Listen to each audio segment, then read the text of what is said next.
I'm Cynthia McFadden. This is my friend and colleague from afar, Norah O'Donnell, and we are happy to welcome everyone today to the 25th Annual Courage and Journalism Awards.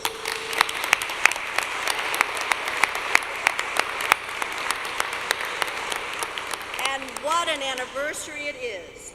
Okay, when they say it's not the money, it's the money. Fred Friendly told me that. With the help of all of you in this room, we have raised, for the first time ever, in excess of $1 million.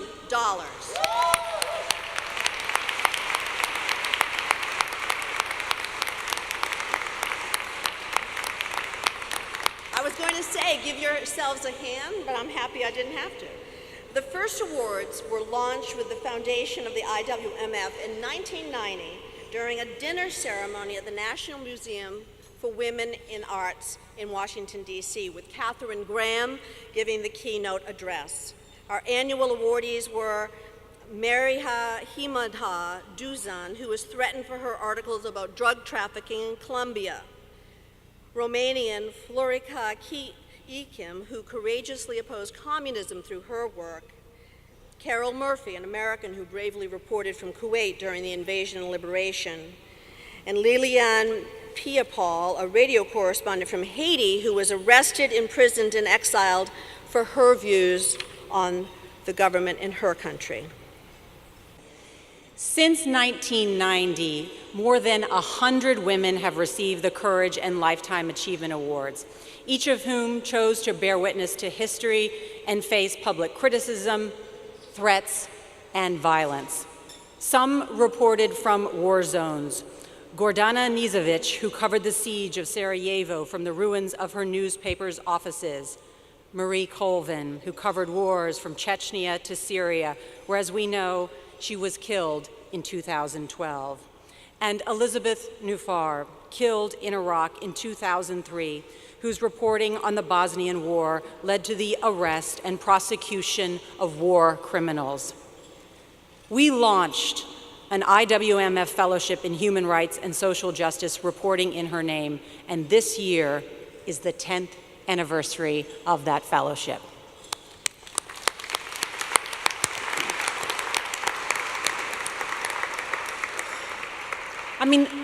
We mention these because I really want you to think about what these women have done, these awardees have done, exposing government incompetence and criminality.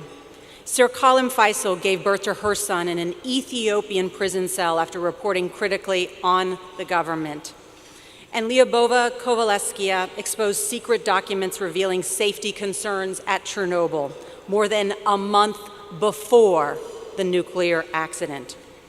Others revealed threats to society, including Sharika Fak Aslas, who lived through the rise of the Taliban in Afghanistan, and Jineth Bedoyaya Lima, who was kidnapped twice while covering drug trafficking.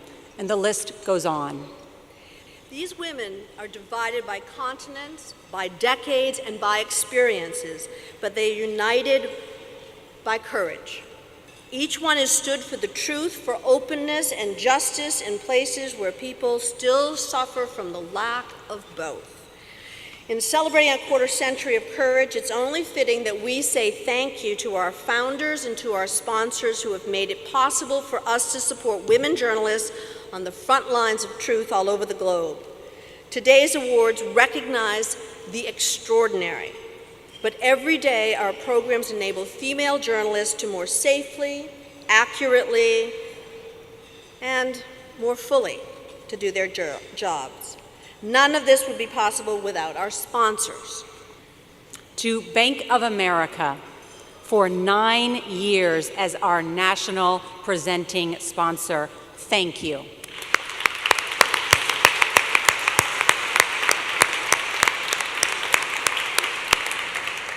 And in particular, we want to thank the great Anne Finucane and the entire Bank of America team. We love you, Anne. Thank you.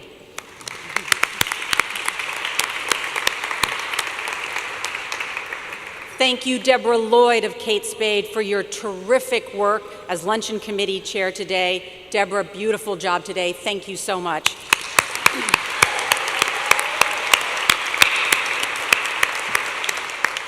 And to all of our luncheon committee members, we could not have done this without you, so thank you.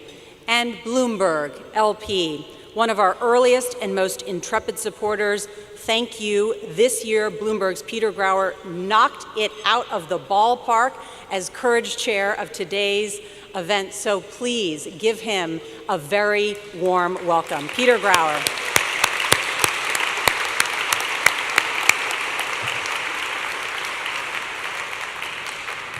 Thank you. So my biggest worry is that we have 3 tables, which means there are 30 people from the newsroom. They don't get out very often, and I'm worried what's going to happen and what we're going to miss.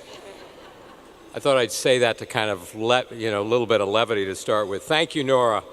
I am very honored to stand up here today as Courage Chair. As chairman of Bloomberg, I'm impressed with all of the efforts that IWMF makes to strengthen the role of women journalists worldwide.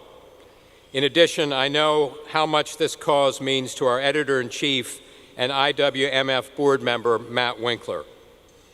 Bloomberg News recognizes the huge importance of women to the global economic and political story.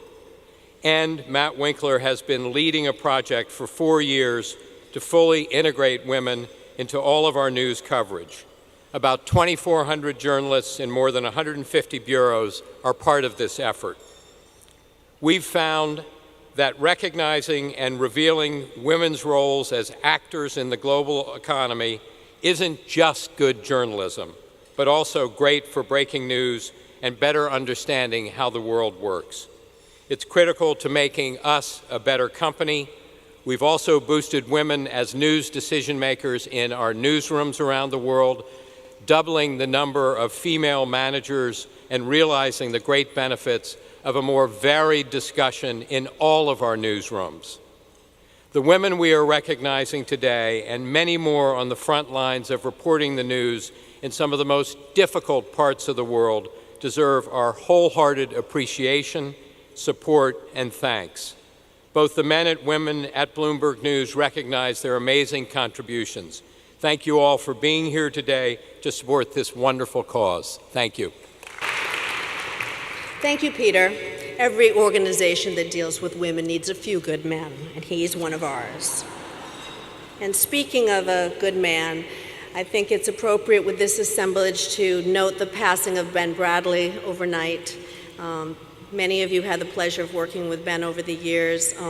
Many more of you were friends of his and Sally's, and he was one of the good guys. He cared about the truth, and he cared about getting it right, and he loved being a journalist.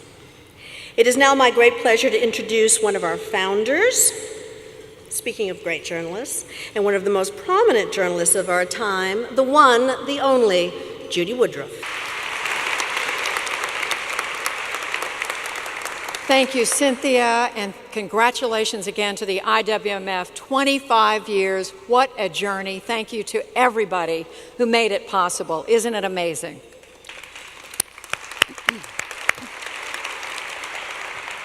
You've heard a little bit about our beginning. Now I want to talk about someone who has been crucial to our success. I think it's fair to say that many of you in the room today would not be here without her persistence and force of will, which in her case is a very great force indeed. I'm talking, of course, about Alex Trower, who currently serves as Vice Chair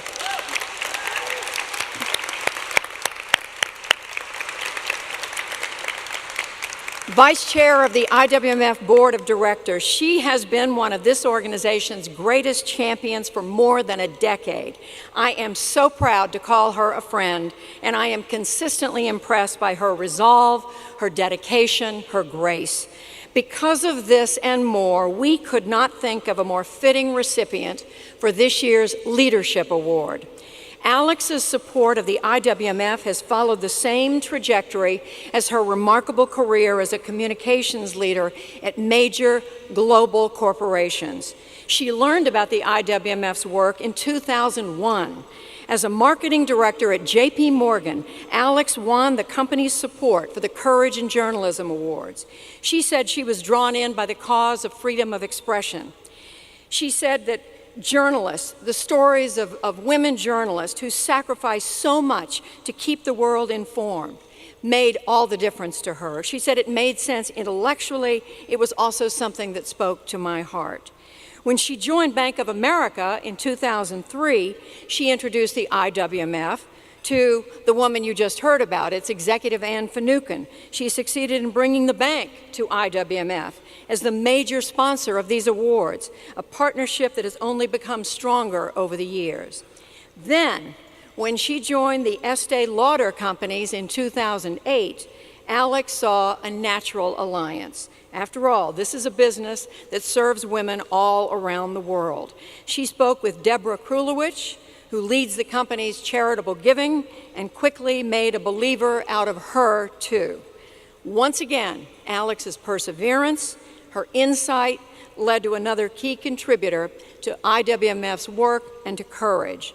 Do you see a pattern here? Alex, I don't think there's a chance that Estee Lauder wants you to go anywhere, but if you did, I think we know that they would be on board too. The steps in Alex's career are reflected here today in her former and current colleagues who are seated around the room. It's reflected in Alex's family, her husband Peter, her friends, the journalists she works with, all here in support of the IWMF and of Alex. And they include the president of Alex's alma mater, Hollins University in Virginia, Nancy Gray. Alex joined the IWMF Board of Directors in 2013. She is truly a testament to the impact one person can have with a little determination and a lot of good friends. So today, on behalf of the IWMF, I am proud to present the 2014 Leadership Award to Alex Trower for her initiative, for her unwavering belief in the importance of supporting women in journalism, and her compassion in defending freedom of expression and the women who fight to preserve it, while forging her own remarkable career as a business executive. Please join me in congratulating Alex Trower.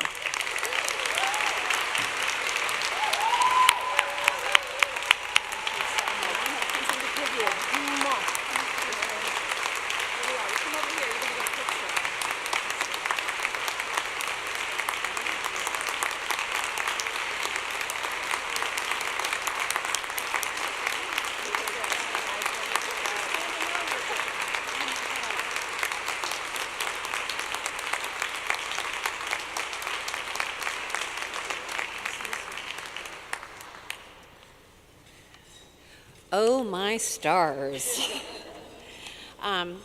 Thank you very, very much, Judy. And I am so humbled by this award and to be part of this wonderful organization. First, I'd like to thank Judy Woodruff and recognize her and Lynn Povich and others in the room who created the International Women's Media Foundation 25 years ago today. Thank you to my family and friends from so many different parts of my life, including the Estee Lauder companies, Bank of America, and Hollins University. Particular thanks to Anne Finucane, who couldn't be with us today, but with whom I spoke to on the phone this morning. And she did say that it was fine for me to let you all know that the Bank of America would be delighted to be the national presenting sponsor of the IWMF Courage in Journalism Awards for many years to come. Thank you, Anne.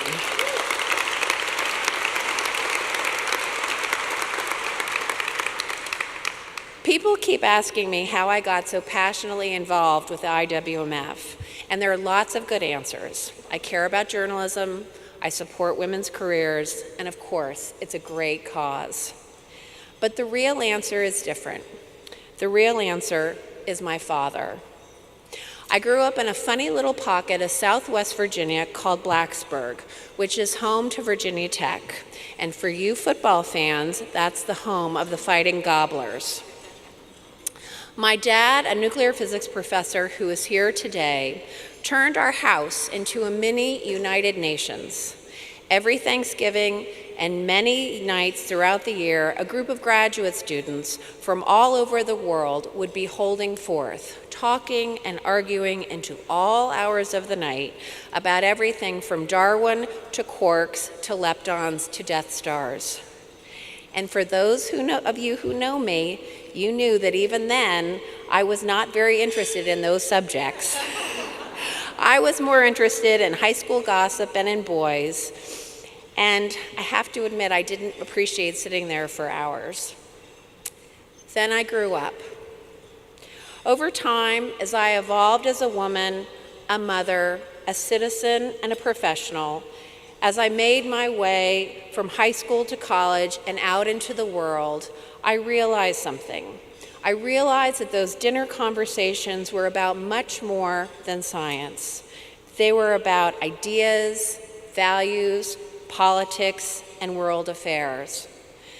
They were about people from all around the world having the freedom to discuss and debate the things they truly cared about.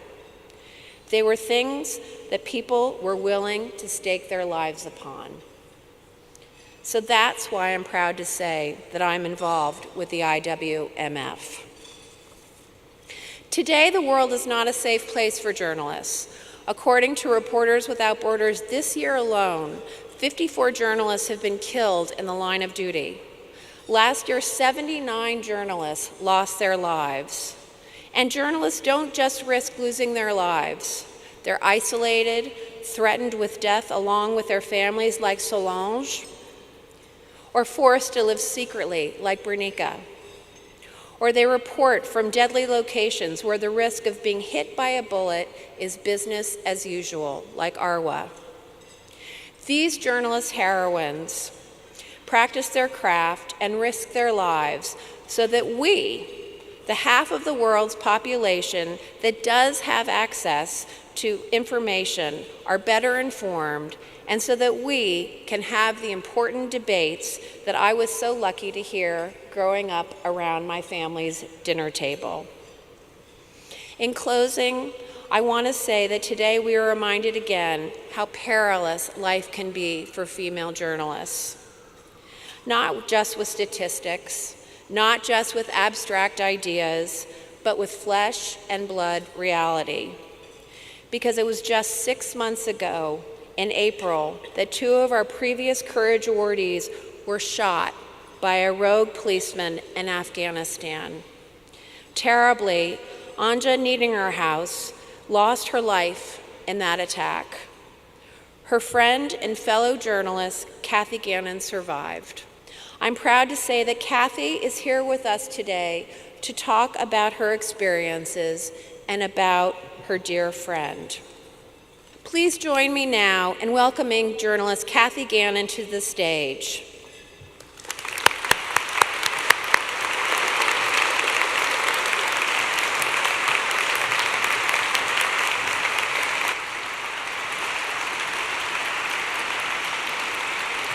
Thank you. Thank you.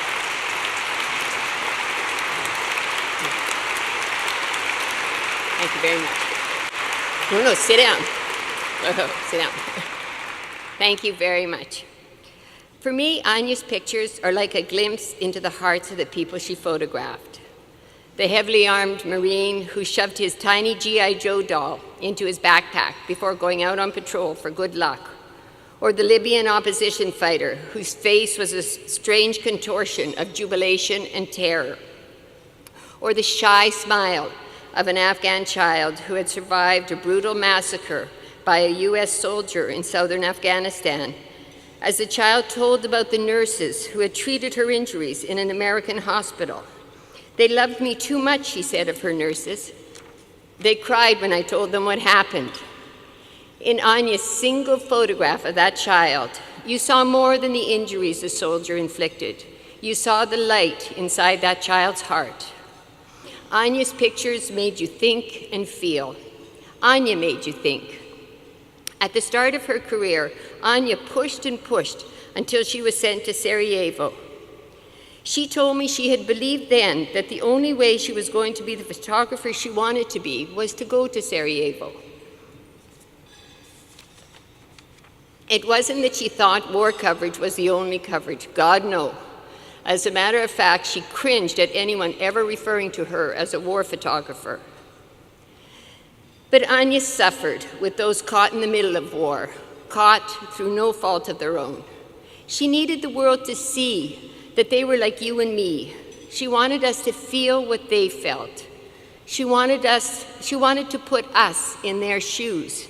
And sometimes she just wanted us to see the ordinary among the extraordinary. She never wanted to talk about the difficulties she faced, only the difficulties of the people she photographed. Anya's heart was enormous. She never cared about accolades or prizes, but this honor today, this scholarship, would make her smile, because, like her, it is about helping young photographers. Anya wanted to help everyone. Her mother can tell you how she went to India just out of high school as a volunteer, and at the end, prepared to return home with a terribly sick child. No idea how she was going to look after the child, no idea what it even meant to care for such a sick child. She just needed to do something. She needed to help. Anya carried that incredible desire to help throughout her life.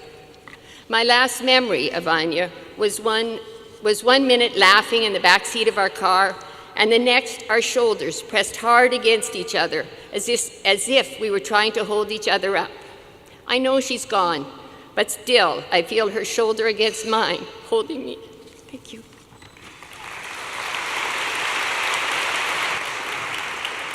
That was beautiful, Kathy. Well, it is my honor to say that Anya's mother and sister are here with us today, and it means so much that they are able to join us. Thank you, Kathy, for being here and helping us understand a little bit more of Anya's life. As for Anya's legacy, I would like to introduce the person at the helm of this wonderful organization, the Executive Director of IWMF, Lesley Munoz. Elise? Thank you, Cynthia. Before I speak, I'd like to introduce a tribute video to Anya's life and work. I could have stayed out of trouble most of my life, but always have been drawn to the people, no matter where, who suffer in difficult situations. I do my job simply to report people's courage with my camera and with my heart. Throughout her long career, Anya Niedringhaus focused her lens on those in conflict. Her award-winning photographs brought home the horrors of war, while highlighting the dignity and humanity of its victims. Many years ago, I asked Anya to show me her favorite picture. It was a very Anya kind of picture. She showed calm while all around was chaos. She found the quiet, human moments that connected people in great strife to all the rest of us. After working for the European Press Photo Agency for nearly a decade, Anya joined the Associated Press as a staff photographer in 2002. Over the next 12 years, her assignments took her throughout the Middle East. Even when, all hell was breaking loose, she could keep a calm head and do her job to the very best of her ability, which was quite considerable. For her bravery and her remarkable photographs in Iraq, Anya was part of an AP team that earned a Pulitzer Prize in 2005. The same year, Anya was also honored by the International Women's Media Foundation with the Courage in Journalism Award. I'm not here today to tell you about my difficulties covering conflicts. The real difficulties and the real courage belong to those who are subjected against their will to conflicts. In 2009, Anya teamed up with veteran AP journalist Kathy Gannon. Together, they volunteered for risky assignments, becoming the first foreign journalists to embed with the Afghan National Army and the Pakistan Army. When you look at her work, you see that people typically are at ease in her photographs, which is, I believe, a direct reflection of her marvelous ability to gain people's trust and to relate to them as a human being. When she wasn't on assignment, Anya sought the comfort and safety of her family's farm in Germany. But she always returned to the field. In the spring of 2014, Anya and Kathy were back in Kabul to cover the Afghan presidential election. A friend expressed concern for Anya's safety amidst the escalating violence. But she told him, "This is what I meant to do. I'm happy to go." A police commander opened fire on a car carrying Associated Press journalists, killing photographer Anya Niederinghaus and wounding reporter Kathy Gannon. The irony, of course, is that Kathy and Anya were covering the distribution of ballots for Afghanistan's presidential election. By any measure, a hopeful sign of empowerment for the Afghan people. That hope was why Kathy and Anya wanted to be there, to bear witness to the good after so many years of covering strife and conflict. Many who have written and talked about Anya in this last sad week mention her great laugh and her great joy for life. She may have been the only happy journalist in the world. Anya was an incredibly brave and professional and warm and caring and empathetic character. Remembering everything that she brought to the profession gives great strength to many of us. And I think that will be her lasting legacy.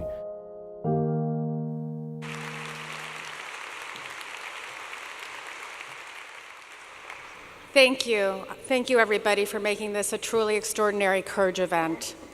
I am honored to lead the IWMF, and I'm thrilled to announce a truly transformational gift from the Howard G. Buffett Foundation that will make it possible for us to support women journalists well into the next decade.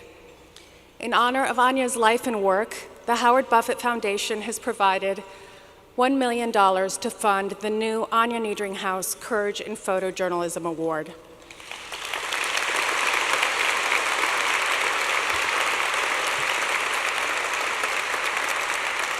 The award will be given every year to a woman photojournalist who follows in Anya's footsteps.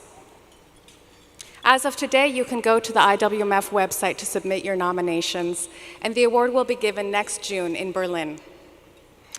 Mr. Buffett has also made it possible for us to create the Howard G. Buffett Fund for Women Journalists, a $4 million fund that will allow us to support women journalists around the world.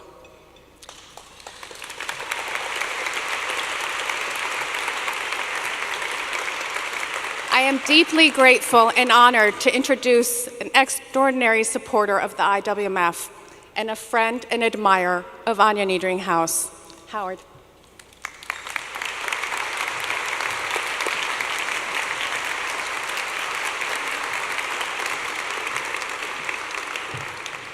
Well, I asked Ilisa, I said, how long do I have to talk? And she said, well, we won't kick you off the stage. So that's a very dangerous spot to start with. But I'm here for several reasons. You know, if you have a mother like I had and a wife that I've been married to for over 30 years, you know how important women are in this world. And I learned that in a completely different context when I was in Bosnia at the end of the conflict. I was arrested on that trip, but before that trip, we were interviewing landmine survivors, and we're talking to about a 30-year-old woman who had fled her house because a group of men had come in and they were basically just shooting everyone in her family, and she fled. She grabbed her young son, stepped on a landmine as she got across the bridge, and we were talking to her, and she said that the most painful thing for her was when she woke up in the hospital and her son would not come to her because she looked different.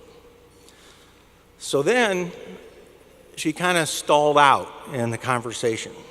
And a friend of mine who was on the trip, Jane, looked at me and she said, Howie, you need to leave the room. And I thought, well, that's a little offensive, but I didn't get it at that point, so I left the room. Well, later, she was able to tell me the rest of the story that the woman wanted to talk about, but she didn't want to talk about it in front of a man. So I learned an important lesson that day for all the refugee camps and IDP camps and all of the women coming across from Darfur and Chad, all the other people I would talk to in the future. I tried to always make sure I had a female with me that was helping me with my photography or whatever, because there was many times that I would have to step out of the room and allow someone that was a female to have that conversation. That gave me a better understanding of how important it is to have women reporters. Women reporters are often looked down on, as many of you in this room know. They're the last one to get the best equipment. You're the first one to be told it's a man's job, it's too dangerous for you. And so that's why this organization is so critical to the world.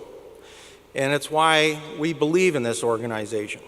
I have to tell you 2 quick stories about Anya. So after she won the award, the Courage Award here, I think it was in LA in 2005, she sent me a great note. Every once in a while I get a note from somebody, and she sends me this note and thanks me for our support. We were behind the scenes supporting the Courage Awards then.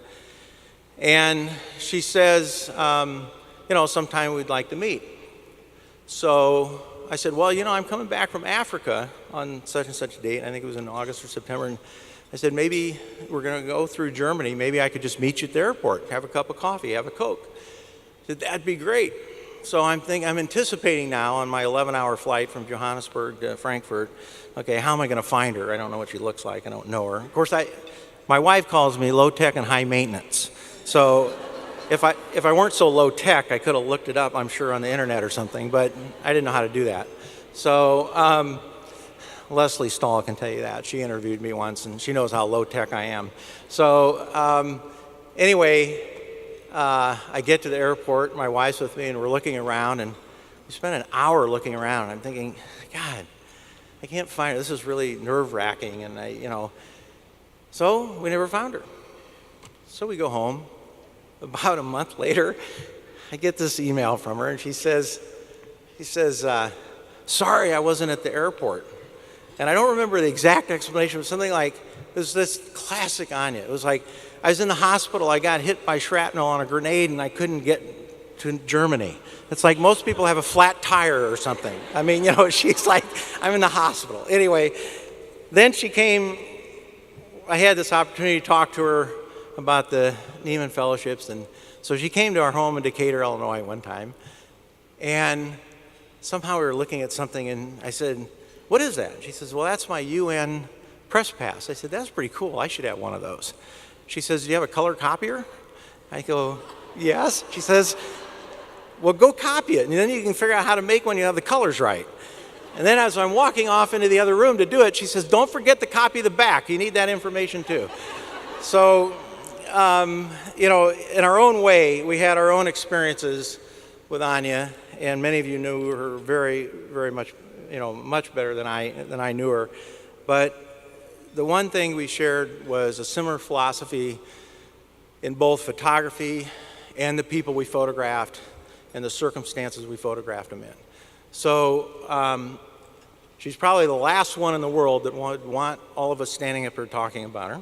But I think it's a great tribute to this organization about the kind of person that they support and make it possible to do the reporting and tell the stories about the women who otherwise would not have a voice.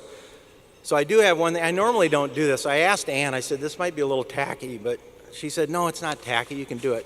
So, Lisa, you have to come up here because I just happen to have a check for $4 million for that. So, thank you very much. I hope that's not tacky. What can I say? Thank you so much. It was lovely. Thank you.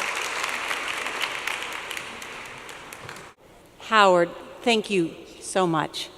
And you all should know, too, that after Anya's death, which was so tough for so many people, and and we talked about it internally at IWMF. When the note came that Howard had, on his own, this was not a solicited contribution, on his own, called up and said, how can I help? How can I help honor Anya? This is something he did from the bottom of his heart. So we are so grateful. Thank you, Howard. It means so much. Good afternoon. So happy to be here. I'm on the board of the IWMF, and events like this makes me so proud to be part of this organization. And year after year, I think we're so impressed with the stories of these wonderful women and the courage of these women, so deserving of this award. And Solange, the woman that I am about to introduce to you, is no less qualified to receive this than any other one. She is from the Democratic Republic of Congo. Is, as we know, one of the most volatile countries in Africa. According to the Committee to Protect Journalists, those who dare to report and expose crimes against humanity, sexual violence, or rigged elections are subject to routine threats and attacks. They become victims of corrupt judicial proceedings and arbitrary arrest, including lengthy detentions. Government officials publicly criticize journalists and accuse them of criminal defamation, insulting a head of state, of government, or spreading false information, of course, all of which are against the law in the DRC. Fear and self-censorship, unfortunately, abound. But this landscape of threats and attacks does not deter Solange Lusiku Nsimire from her work as editor-in-chief and publisher of independent newspaper Le Souverain, for challenging local and national powers, for revealing corruption and abuse, and giving voice to the often marginalized people of South Kivu. Solange has been forced into hiding twice, including early last year when she fled with her 2-year-old child. She has received death threats, warned that journalists are killed like animals, and her family has been home, and they have been repeatedly attacked while they are home. In one instance in particular, her husband, whom she has told me is very supportive of her, and her 7 children were tied up while her home was searched by armed men. But she remains determined to bear witness. I'm really happy and satisfied when I publish, Solange said in a speech last fall. I continue this commitment in the press. I am here to denounce and demand like a sentinel watches. Let's look at this video with her story.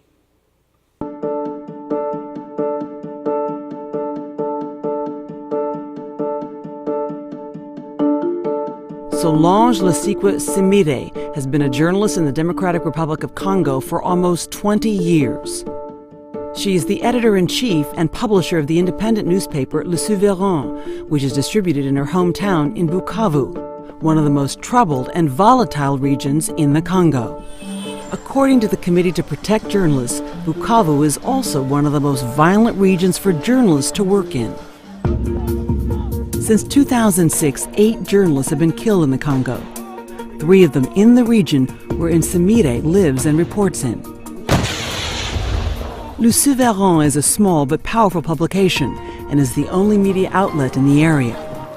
Since taking over as editor-in-chief, Nsimire has devoted the paper to the promotion of democracy, with stories exposing the presence of guns on university campuses, Rwanda's role in destabilizing Eastern Congo, highlighting disenfranchised voices, and holding local and national politicians accountable.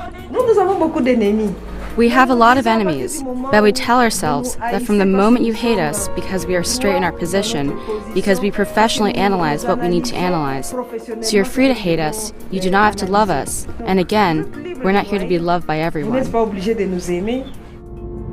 However, her fearless and staunch reporting has come at a cost. She has faced numerous death threats and has had to live underground and leave her hometown for her own safety. She and her family have been physically attacked by armed men, and her home has been vandalized. When I'm threatened, that is the time that I say, yes, I myself chose this profession because I love it. It gives me happiness. But my children did not choose it. My husband did not choose that. Because of my job, they also live under a lot of stress, as often is the case. Always fearless and never backing down, Nsimire also uses her writing and reporting on one of the most volatile issues in the Congo, women's equality. Les droits de la femme sont bafoués. Women's rights are abused in Congo because there's no democracy.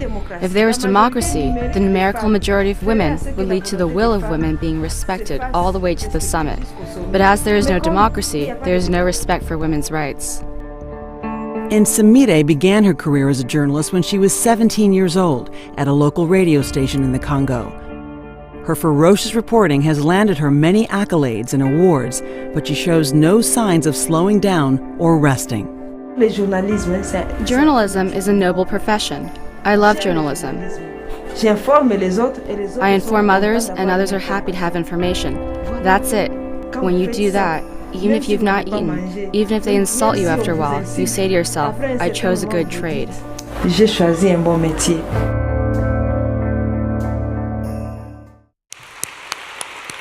Please welcome with a big round of applause Solange Lusiku, the deserving recipient of the 2014 Courage in Journalism Award. Solange.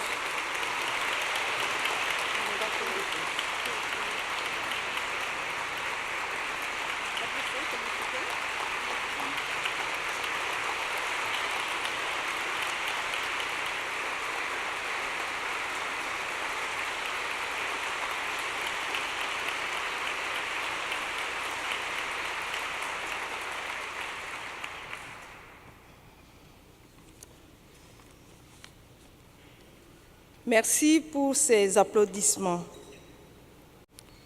Je suis heureuse d'être ici et de recevoir ce prestigieux prix de la part de la Fondation internationale pour les femmes dans les médias.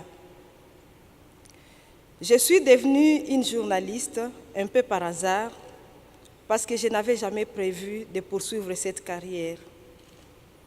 Une carrière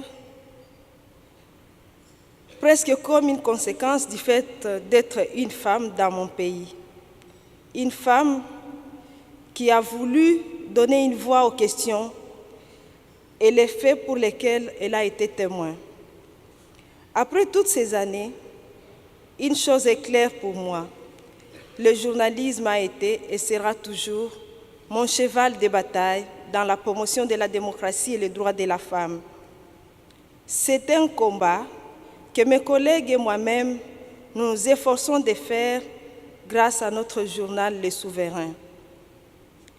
Les genres de reportages que nous publions dans Les Souverains reflètent les aspirations de notre peuple en lui assurant son droit à une information fiable et crédible.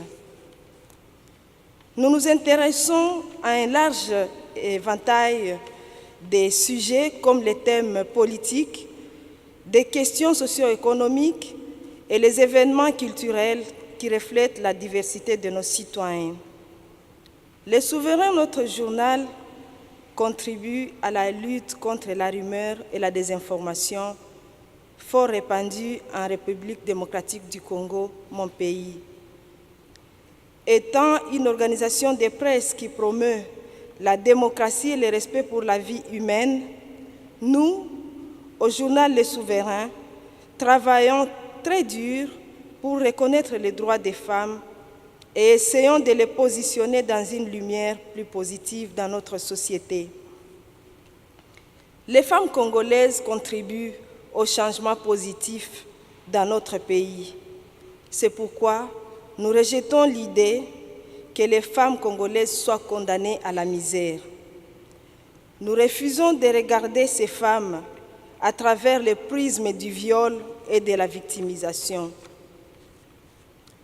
Nous voulons mettre en évidence les femmes congolaises, non seulement dans leurs circonstances tragiques, mais aussi dans leur détermination à innover, à apporter les changements positifs, à apporter une valeur ajoutée à la vie de la communauté.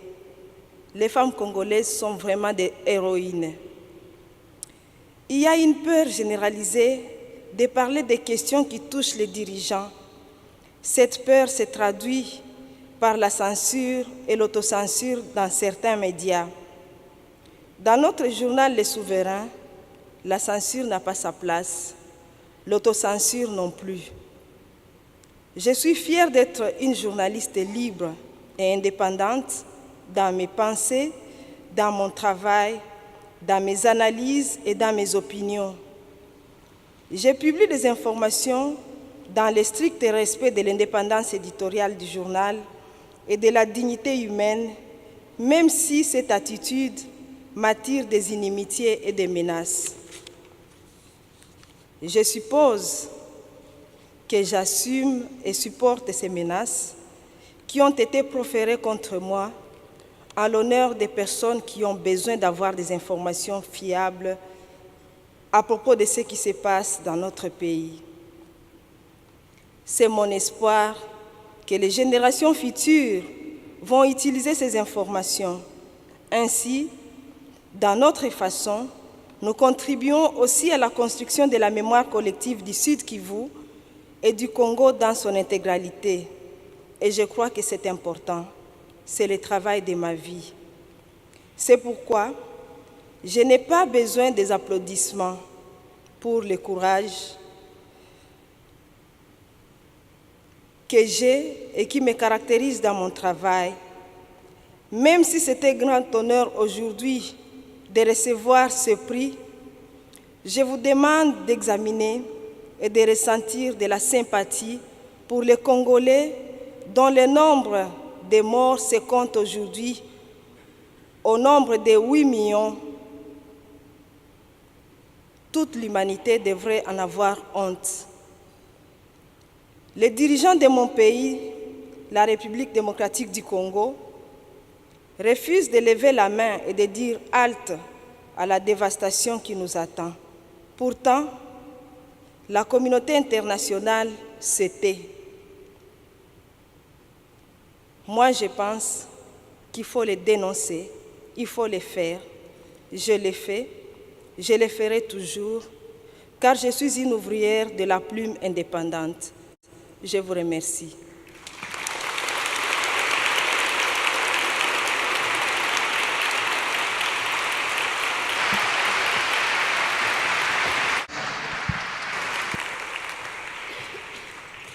Good afternoon. As a foreign correspondent in the Middle East, Arwa Damon is never out of harm's way. She's been to Libya, she's been to Thailand, she's been to the Philippines, all at the height of political crisis. And she has reported for years from Iraq.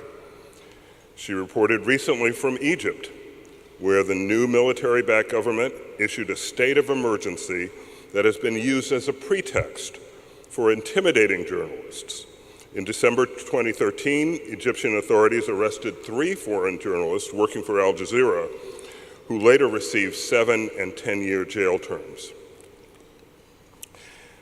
During the height of the siege of Homs, Syria, Damon managed to sneak into the city from Lebanon and reported on an underground network of doctors who set up makeshift field clinics to treat those wounded in the government attacks on protesters. She's made many trips since, covering chemical weapons facilities, the activities of Islamic separatist group ISIS, and most recently, the tragic siege of Kobani. This is what Damon says about her work. When you're faced with the losses that the people whose stories you're covering, what they've gone through, it makes that part of yourself that you have to give up to tell their stories absolutely worth it. There is more of a risk today to journalists than there has been in the past. We've become direct targets. There's prices on our heads. But just because that risk exists does not mean that we stop trying to adapt to it. Arwa Damon has spent much of the last decade in a flak jacket and a helmet.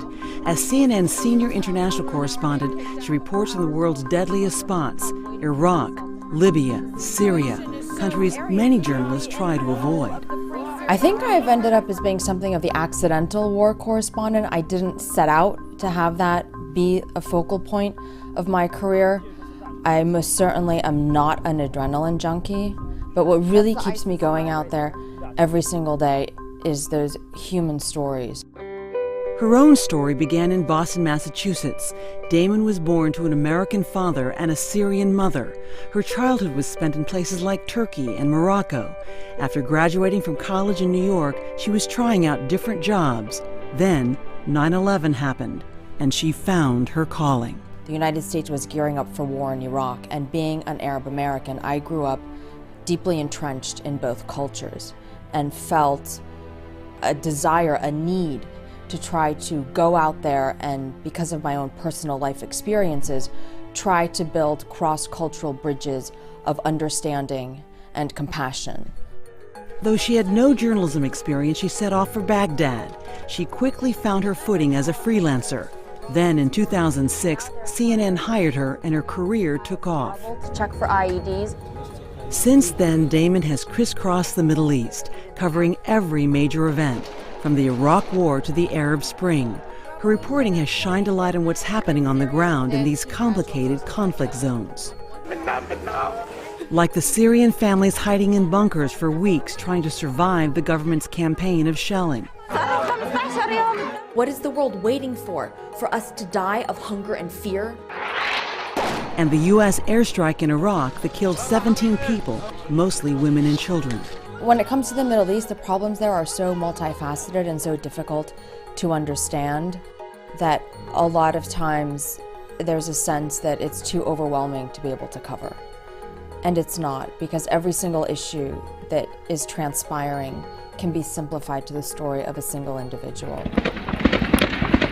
But telling these stories often puts Damon in harm's way. She's been shot at dozens of times, narrowly escaped incoming mortars and tear gas, and survived the ever-present threat of kidnapping. And though she takes certain risks, like sneaking into Syria in 2012 to report on the brave doctors treating protesters in underground clinics, Damon does it for a greater purpose. I don't believe that any one story is necessarily worth dying for, but if we look back at the body of work that exists because people are willing to keep going out to these front lines and taking the risk to tell those stories, if we look at how in the past those risks have helped individuals or demanded accountability, then that body of work and the changes that we have managed to bring about are worth dying for. Of course, I'm impacted by the violence, and you do lose a part of yourself when you're out there that you won't ever get back. But when you're faced with the losses that the people whose stories you're covering, what they've gone through, it makes that part of yourself that you have to give up to tell their stories absolutely worth it.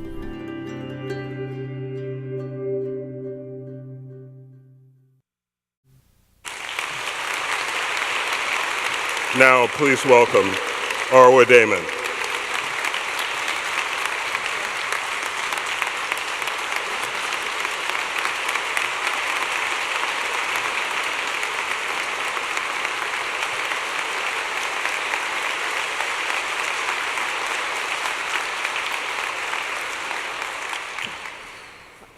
Wow. Thank you to whoever put that together. That's pretty amazing. It's kind of surreal because I'm watching myself and I feel as if I'm watching somebody else. And I obviously built my career being on camera, but I think this is probably among the most intimidating live shots or speeches I've had to give. First of all, thank you to the International Women's Media Foundation and my sincerest gratitude in recognizing my work, having my name alongside female icons of the industry in the past, and today alongside my two co-awardees who frankly, they display a level of courage and bravery that is not required of me. I choose to confront danger. I know when I come home from an assignment I'm relatively safe. They have to live with it every single day.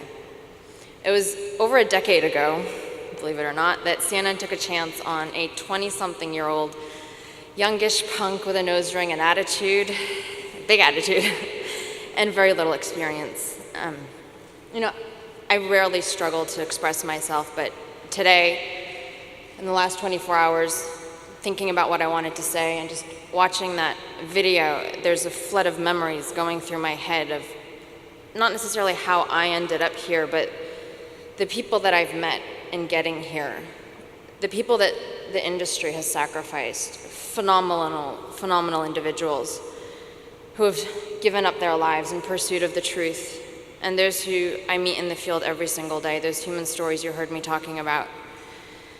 Most recently, the mother who is stumbling across the border, trying to flee the ISIS onslaught in northern Syria, carrying her dehydrated baby, and all she wanted was a bottle of water. To those doctors you heard me speaking about there, who went to great lengths, risking their lives even more than they already were, because they wanted to take me to go see what they were going through, to just make that point of look at what the regime is doing to us, look at what we're going through. To the 5-year-old Iraqi boy, Yusuf, who is doused in gasoline and set on fire. And when I think about courage, I really think about them. You heard me say that I was the accidental war zone correspondent. I am. And I started out wanting to create this cross-cultural bridge and generate compassion and understanding across borders. And you look around the world today, and there is more hatred, more radicalism, and less understanding. But like my co-awardees, like everyone who's been here in the past, and even those who haven't, we all refuse to give up and be silenced by the threats that we received, because we cannot give up, even though at times we do feel like we're reporting into a dark vortex, that no one is listening, and we struggle with this all the time.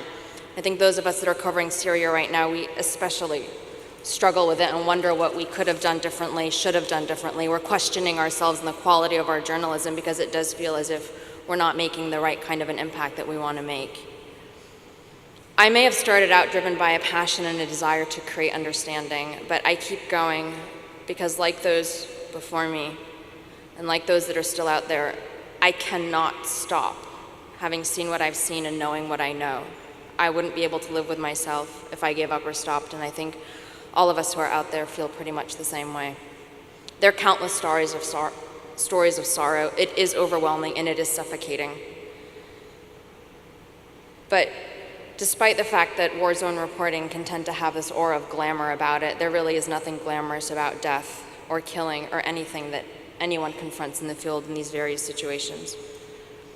People often ask how we find the strength to continue when our colleagues are killed. And they often ask about how it is to deal with so much death all the time, especially those who we meet throughout the course of our reporting who are killed.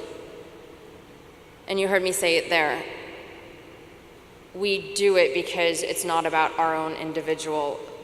It's not because of what we've done or what we're trying to do. It's because of the collective that exists out there that allows someone like me to stand here before you today. It's the battles that others are fighting right now to break boundaries that have been broken already for someone like me, and all of the sacrifices that have been made. I want to thank you again, and please allow me to dedicate this award to everyone in the industry and all those beyond it who have sacrificed their lives in their respective fights for basic freedom. Thank you.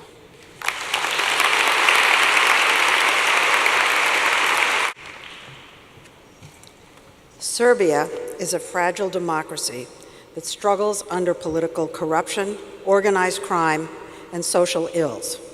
During the regime of Slobodan Milosevic, journalists were murdered openly and with impunity. In spite of political shifts since then, journalists who question authorities or cover taboo topics face substantial risks, and self-censorship is rampant. According to Freedom House, Serbian media operate in a highly politicized environment, and journalists continue to face physical and verbal attacks and are targeted with attempts on their lives and public threats. Journalists have been arrested. In 2012, one reporter had an explosive device planted in her yard. Several others have had Molotov cocktails thrown at their families' homes.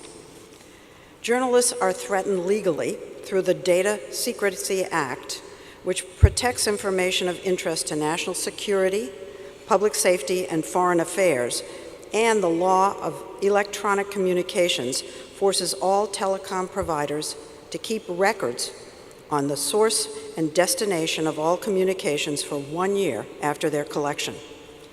It is under these pressures, as well as ongoing direct threats, assassination attempts, and slander, that Brankica Stanković does her work as an investigative journalist for RTV B92, one of the few independent broadcasters in Serbia. In her words, the only limits are those that you impose on yourself. Please roll the video.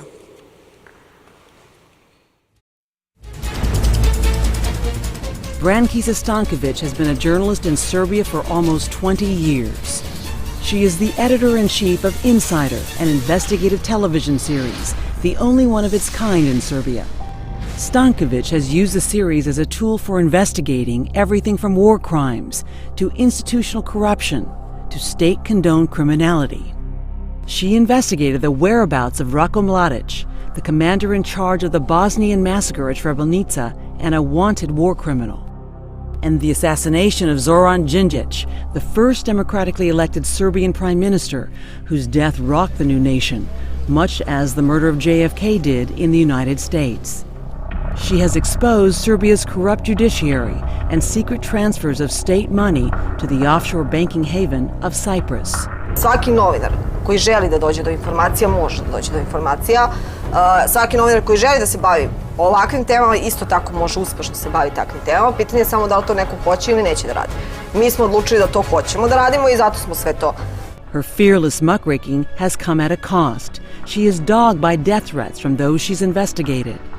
In 2009, she produced this documentary titled Impotent State, an expose on a violent nationalist sports club whose members had escaped prosecution for drug trafficking and murder charges because of their close ties to politicians. The club retaliated at a nationally televised football game where an angry crowd kicked and pummeled a blow-up doll meant to represent Stanković.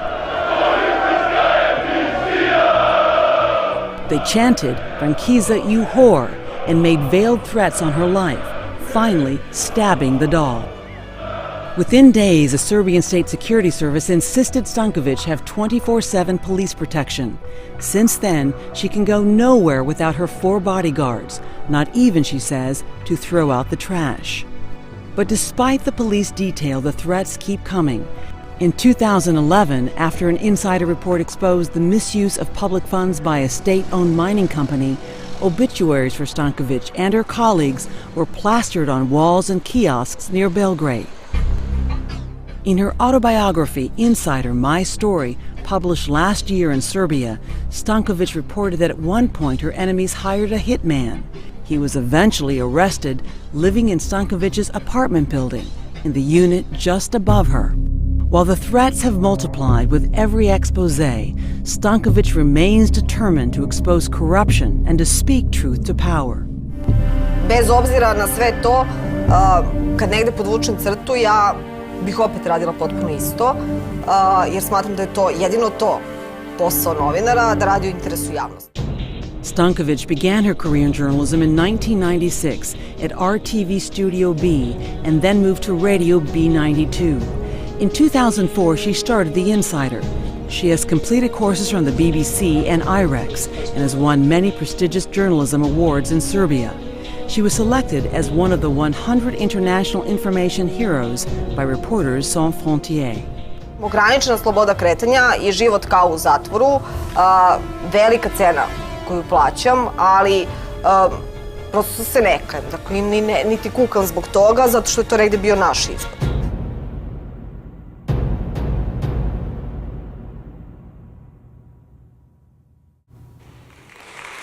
Please welcome Brankica Stanković.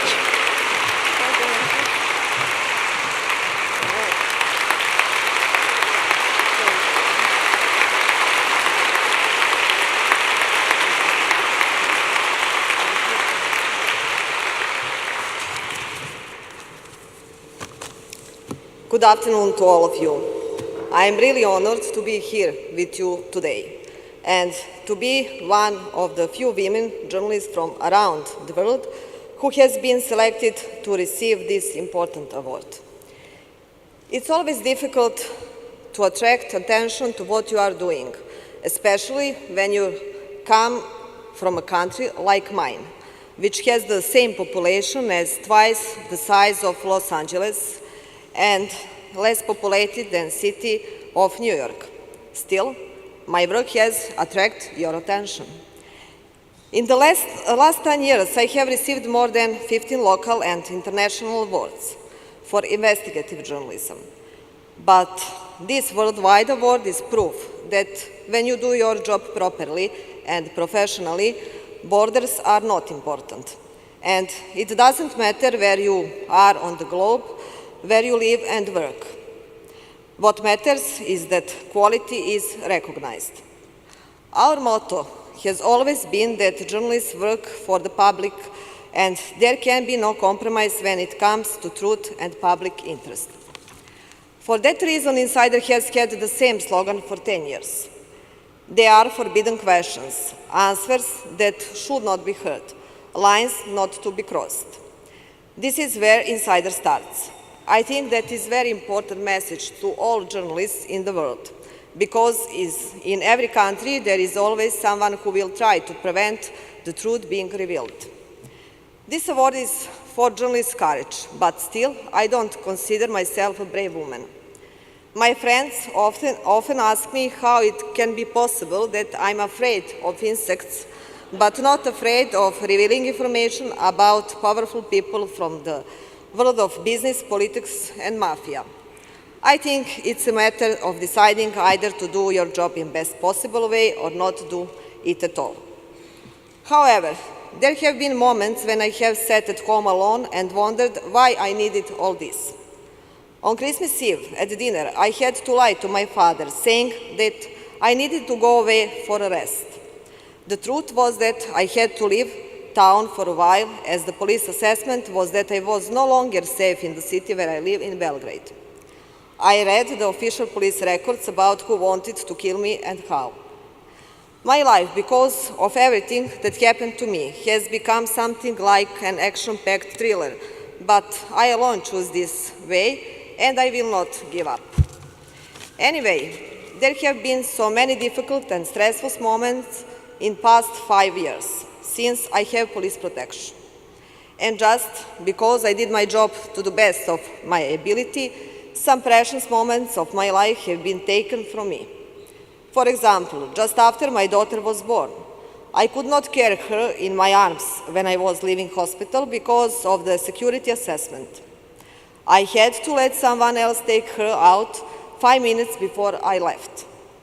Still, I hope that next time I come to the USA, I will come as a free woman without police protection and with my daughter Sarah. The only thing that we will be interested in is visiting Disneyland. Until then, I will continue working just as I'm doing now and show other journalists by my own example that there are no forbidden topics and no limits when you want to do something. The fact that I know that all of you sitting here today support me will mean a lot in my future work. This award is obligation and encouragement to do our job even better in the future. Thank you.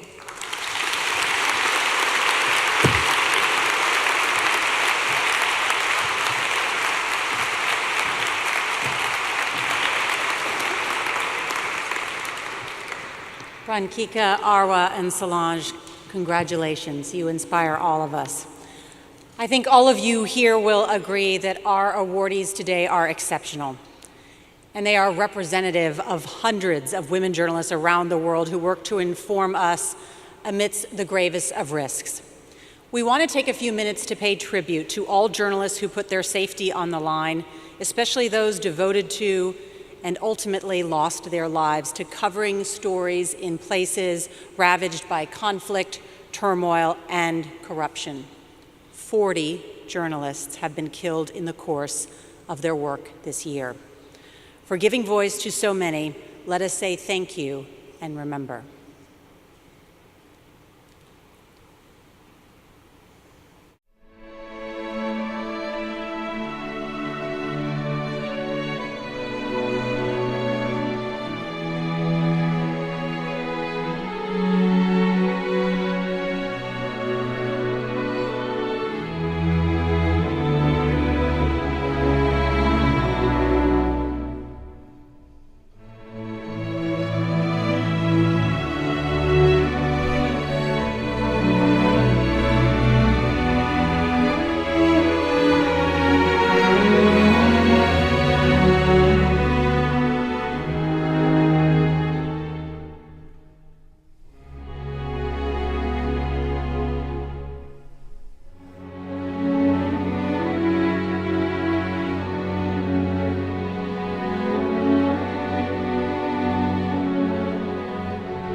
You can see why her work touched so many lives. I want to thank you to my colleagues at NBC for all the videos you've seen today.